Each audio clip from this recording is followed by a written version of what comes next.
Welcome to Rich Planet TV. I'm Richard D. Hall. I'd like you to welcome back the author of the website checktheevidence.com, Andrew Johnson. Welcome, Andrew. Thanks for inviting me back, Richard. Now, last week and the week before we spoke all about the moon, and this week we're going to talk about Mars. Now, we saw some footage of Buzz Aldrin talking about the Apollo craft being followed to the moon by a UFO. He's made other statements about Phobos. Just tell us about that, Andrew. Yeah, well, this is very peculiar, and I think surprised a lot of people. And he comes out on C-SPAN, which is a US cable channel, saying that there's a monolith being discovered on Phobos, and this should reinvigorate the space program. That we should right. Go and investigate this. Just to explain that, a monolith is kind of a statue which has got rectangular, it's like a large slab. A large slab, and Phobos is a moon of Mars, so it is a celestial body which orbits around the planet Mars. Right. Quite small, only about 15 miles across, shaped like a large potato, effectively. And in this next clip, we hear Aldrin making that claim. If there's something very important to be developed from the moon, I'm not sure what it is right now, and I sure think we should identify what it is for America to make such gross expenditures again for human habitation on the moon. We can help, we can join with, together we can explore the moon and develop the moon. We should go boldly where man has not gone before. Fly by the comets, visit asteroids, visit the moon of Mars. There's a monolith there, a very unusual structure on this little potato-shaped object that goes around Mars once in 7 hours. When people find out about that, they're going to say, who put that there? Who put that there? Well, the universe put it there. If you choose, God put it there. All right, now this sparked items in national newspapers after he'd said this, and in particular I saw the Mail Online article. Well, again, if you read the actual article, I mean, we were talking about this last night, and it is a little bit confusing when you read the article, because there are several pictures shown in the article, and we'll show these on the screen, but it appears that one of them is indeed on Phobos, but it looks more like a large mound than a monolith, and then there's another monolith image, which is actually, I found out through further research, is in Valles Marineris on the surface of Mars. So it's odd that Aldrin would confuse these two things, and I don't even know whether one was originally released at one time and one at another time. And then there is a third image in this Daily Mail article, and we can probably bring these images up on the screen. We've got a third image in the Daily Mail article, and I looked and looked and looked for several hours to see if I could find a source for this third image. It doesn't look like a monolith. It looks more like a square looking post, and I could not find the original source for that image, whereas the one in Valles Marineris, I could give people the original NASA image link for that image, and indeed there is something which looks like a monolith there. And again, we've got this other, I made this little video clip of Phobos, and it appears there are lots of these things that look like monoliths. There are probably about 5 or 6 of them. Right, so this is an image of the surface of Phobos that you've got from NASA, and you've made a little video sort of scanning from one area of Phobos to the other. Correct. And they've got quite long shadows on them. Yes. But we don't really know what they are. Correct.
And then we have an additional image, which we'll show from the European Space Agency, which appears to show the monolith on Phobos from a completely different angle.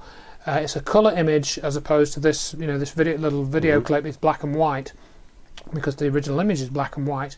But we have another ESA image, the European Space Agency, that is, from I believe it's Mars Express, showing this monolith from two separate images. Actually, it's very strange. Just for viewers who might not be following the significance of this,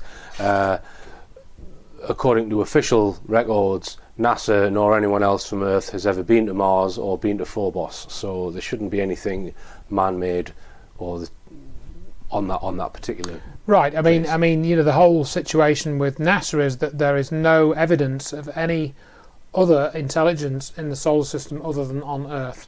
Any other object that we look at in the solar system, according to the official sort of NASA and other lines, all we're seeing is rocks.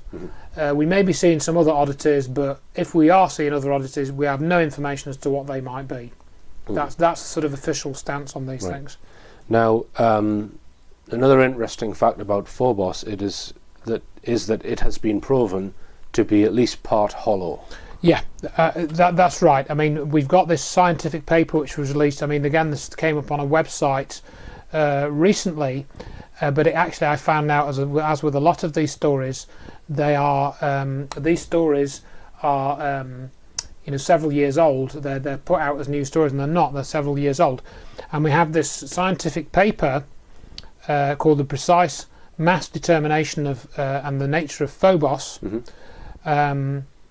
And this was published by, it's got about 5 authors. It was received 3rd of December 2009, revised 8th of March 2010, accepted 22nd of March 2010, and it was published 7th of May 2010 in the Geophysical Research Letters Journal, volume 37, L09202. And their conclusion in the abstract of this letter, which is like a short paper, it's not a full scientific paper, we conclude that the interior of Phobos likely contains large voids. When applied to various hypotheses bearing on the origin of Phobos, these results are inconsistent with the proposition that Phobos is a captured asteroid. And that information, as I understand it, comes from the studies of radar data, where they fired radar signals at Phobos and then got signals back. I mean, they can actually calculate. They can calculate its mass based on its orbital period and correct. distance from the planet. And then, if you look at the size of the object, look at its density. Yeah. You can the density. It's probably got a very low density overall. Yeah. So that means that it must be at least partly hollow. Right. And that's not consistent with asteroids. No, asteroids are not hollow. No. Right. So there's something odd there. There's something odd. There's a number of very odd things about Phobos. Now, there was a Russian mission to Phobos in, I think, 1988. Two Russian craft unmanned, Phobos 1 and Phobos 2. Mysteriously, Phobos 1 was switched off and didn't reach its intended target. Phobos 2, again, went into trouble, and then it sent back some data. It sent back a very interesting shadow on the surface of Mars, which people were saying was a UFO, but correct. Other people have since said no, that was actually a shadow of Phobos. But as it was coming towards Phobos, it then malfunctioned. Is that right? I mean, that's the gist of the story, and I'd heard this story, and I reinvestigated that very recently. I've got this upcoming presentation at the end of March at the New Horizons Club in Lytham-St-Annes. So I wanted to do some reinvestigation into the Phobos story. And this story obviously is comes out a lot, and it was that basically the Phobos 2, Phobos 1 was lost, as you said, probably due to human error. They accidentally switched it off and couldn't recover it. Phobos 2 was going towards Phobos, and then it took about a sequence of about 5 pictures, and they saw this object apparently coming towards Phobos 2, and this object was said by some to be a missile. And then they lost contact with it, so the sort of the implication was there that it was shot down. And these pictures were shown on Larry King Live, and there's a web article by Don Ecker which shows these pictures, or one of the pictures, but actually what it's showing you is rather a poor quality photocopy of this image, and I recently came across the original images as were seen on the Russian, on the Russian mission by the mission controllers, which we've got. And they show quite clearly that this apparent missile is actually some kind of video or digital artifact coming into the picture, because it sort of slowly comes across the picture, and then there's just basically a vertical line goes across the picture. So you can clearly see that that doesn't appear to be anything to do with a missile or anything like that. So that particular story, there's a bit of misinformation in it. Yes, indeed, Phobos 2 was lost, and we don't really know what happened to it. Right. But this, and also this thing about the shadow, the claim to photograph this weird ellipse on the surface of Mars. Well, it is now known what that is, and it is indeed the shadow of Phobos, and it's been photographed several times. And again, we've got a photograph of that here to show you that. And there are rumours that Phobos is either artificial or used as a base of some kind. Can you expand on that at all? Well, not really. I mean, we from this study with the radar data, that it does appear that it's hollow. One of the unusual features that we've got here in this particular image are these lines, going around Phobos, which look very unusual. We've got these sets of lines, some of them intersecting at right angles on the surface. So it does look very unusual. However, there is a scientific paper which I'm sort of halfway through looking at. I don't know whether I'll be able to understand all of it, but it shows a model for how these lines could have been created. And in simple terms, because Phobos is a relatively small object, as we said, 15 miles across, it's essentially got its own microgravity. So if you were to try and walk on the surface of Phobos, as soon as you sort of travelled more than half a metre per second, you'd have reached the escape velocity of Phobos and you'd start floating into space. Yeah. So I think this paper proposes that these tracks are boulders that are sort of scraped against Phobos and then rolled around the side just in the microgravity, and that's what's created these lines. I don't know whether that's correct, but that's one of the more conventional explanations. The other, of course, is that what we're seeing is some surface feature of some underlying structure, some plates fixed together. I don't know. I mean, I haven't studied it enough to say one way or the other. But the unusual things are, it's very small. Its orbit is actually decaying. I think you can show that Phobos will only be orbiting Mars for the next 5,000 years or something, or 10,000 years, and then it'll crash into the surface because its orbit is decaying. Right. And also that it appears to be hollow, and it was only discovered in about, I forget the exact date, but it was around about 1837 or not 1857 in the 19th century, which is odd because there are other objects which were as small as Phobos which had been seen within the solar system before then. So that's rather odd. Right. Okay, Andrew. Well, we're going for a quick break, and after the break we're going to show that NASA have actually found life on Mars.